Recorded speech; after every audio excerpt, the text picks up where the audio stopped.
गरीब मजबूर का रमजान। जमीला, मैं चलता हूँ। अच्छा अम्मी, अल्लाह हाफिज। हामिद जैसे ही जाने के लिए निकलने को होता है, उसके दोनों नन्हे बच्चे दौड़कर उसके पास आए। अब्बूजी अब्बूजी। आले आले, कहाँ थी हमारी शहजादी और हमारे छोटे नवाब? हाँ? हम दुआ पढ़ रहे थे अब्बू। अब्बू, हमें आपसे कुछ कहना है। 2 दिन बाद रमजान आ रही है। इस बार मैं और जैनू भाई भी रोजे रखेंगे। ये सुनकर गरीब मजबूर हामिद मुस्कुराकर अपने दोनों बच्चों के सिर पर प्यार भरा हाथ फेरता है। माशाअल्लाह, ये तो बहुत नेक फैसला है। बच्चों, अल्लाह तुम्हें इसका फल जरूर बख्शेंगे। अच्छा, अब हम चलते हैं। अम्मी और दादी जान को तंग मत करना, ठीक है? हामिद के घर से बाहर निकलते ही जमीला चिंता के भाव से कहती है, सुनो, रमजान आने में बस 2 रोज ही बचे हैं। घर में थोड़ा राशन पानी भरवा दो। बाकी दिन तो जैसे तैसे रूखा सूखा खाकर कट जाता है, मगर रमजान के लिए सहरी और इफ्तार में फल खजूर तो चाहिए। ठीक है जमीला, मैं करता हूँ कुछ। राशन पानी भरने की चिंता लिए हामिद अपनी दुकान चला आता है। हामिद की जिंदगी में बेजोड़ गरीबी है। परिवार में बूढ़ी माँ अमीना, पत्नी और दोनों बच्चों की जिम्मेदारी एक अकेले हामिद पर ही है। वो चाय की एक टपरी चलाता था। इतनी गरीबी में भी हामिद अल्लाह पर ईमान रखता था।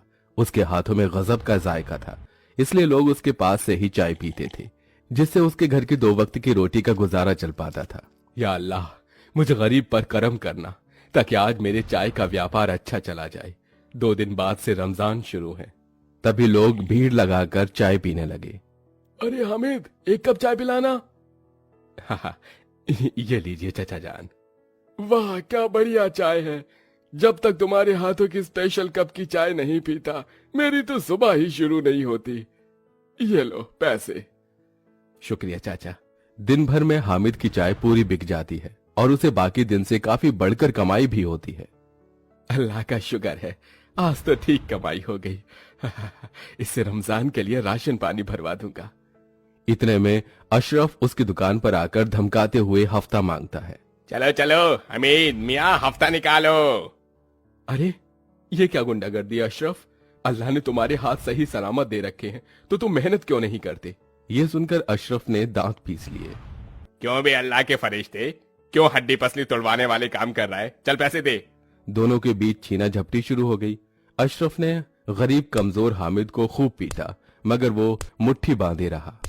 या अली, मदद कर। तभी जोर जोर से मूसलाधार बारिश शुरू हो गई, जैसे कि ऊपर वाला अपने गरीब बंदे को जख्मों में देखकर रो पड़ा हो। मगर बारिश में हामिद की मेहनत पानी में बह गई, सारे नोट गल गए। वो खूब रोया।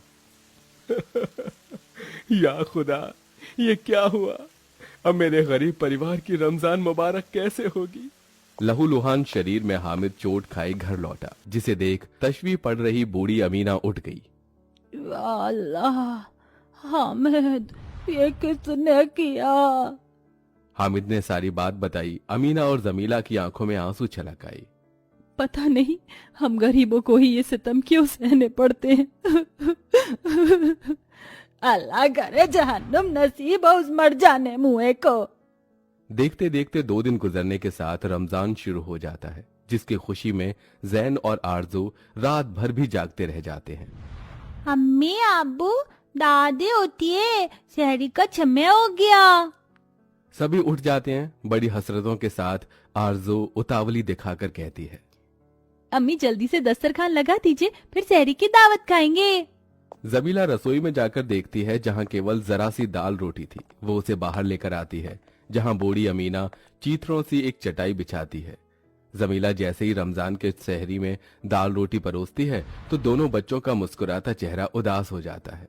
ये क्या अम्मी, दाल रोटी रमजान में तो सब दावत में बलिया और लजीज तानत आते।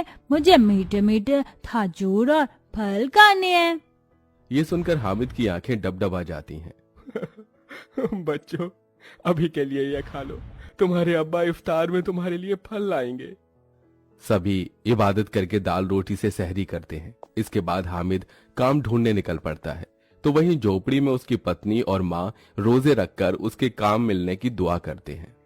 या खुदा, रहम करके मेरे बेटे को काम दिला देना।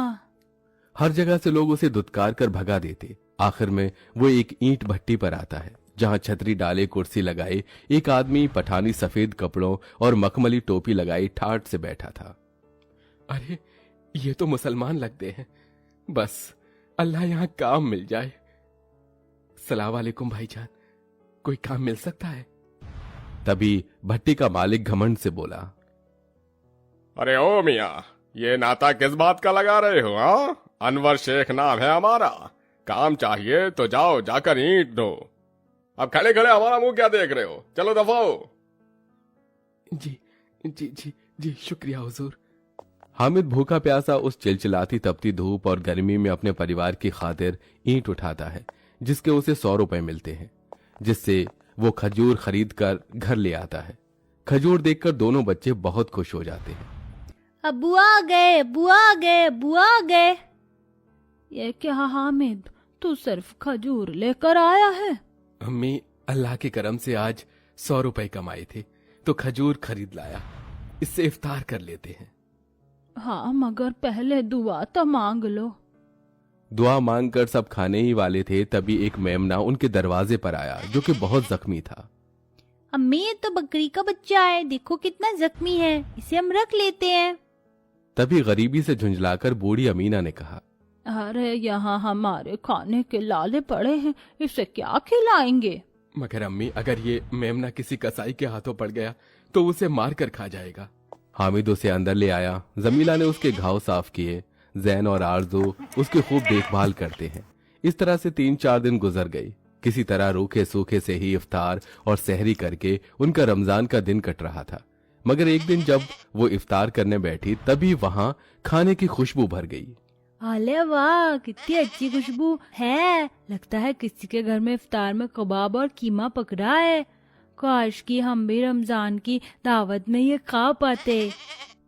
नन्हे जैन की वो ख्वाहिश जताते ही उस बकरी के बच्चे की आंखों से सुनहरी रोशनी निकलती है और दस्तरखान पर उसकी फरमाइश का खाना आ गया। सभी की आंखें दंग रह गईं। अल्लाह, ओए ज़ैनू, ये कैसे किया तूने? तेरे पास जिन का चिराग है क्या? बोलना, मुझे ठंडी रूह अफ़ज़ा पीना है, काश मुझे भी मिलता।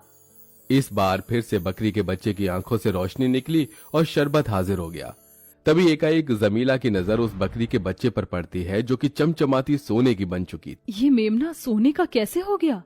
इतने में जादुई बकरी बोल उठी, क्योंकि मैं जादुई बकरी हूँ, जिसे अल्लाह ने तुम्हारी रमजान मुबारक करने के लिए भेजा है, इसलिए रमजान के 30 रोज तक मैं तुम्हारे साथ ही रहूंगी। कहो, तुम्हें और क्या चाहिए?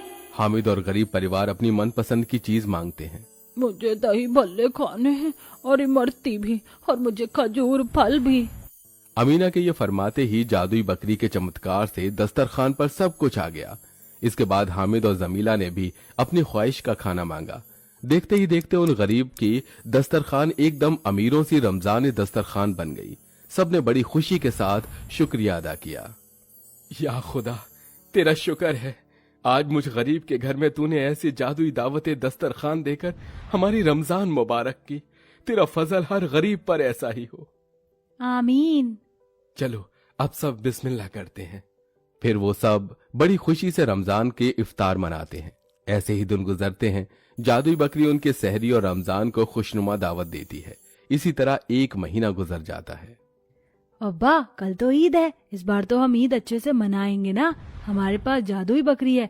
मुझे तो ईद के लिए हचकनी कुर्ता पैजामा और महंगी वाली मखमली टोपी चाहिए। हाँ, और अब्बू, मुझे तो सुंदर सा शरारा सूट चाहिए। और कल तो हम मीठी मीठी सेवइयाँ खाकर ईद मनाएंगे और बिरयानी भी खाएंगे।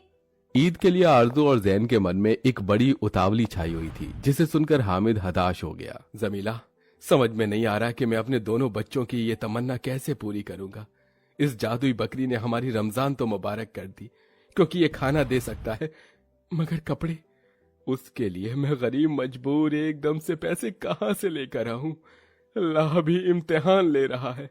ये कहते हुए लाचारी से हामिद की आंखों में आंसू भर आए। तभी जादुई बकरी का मुंह खुल गया और सोने के सिक्कों की बौछार हो गई, जिसके बाद जादुई बकरी फिर से साधारण हो गई। ये लो हामिद, इन सिक्कों से ईद के जश्न की तैयारी करो।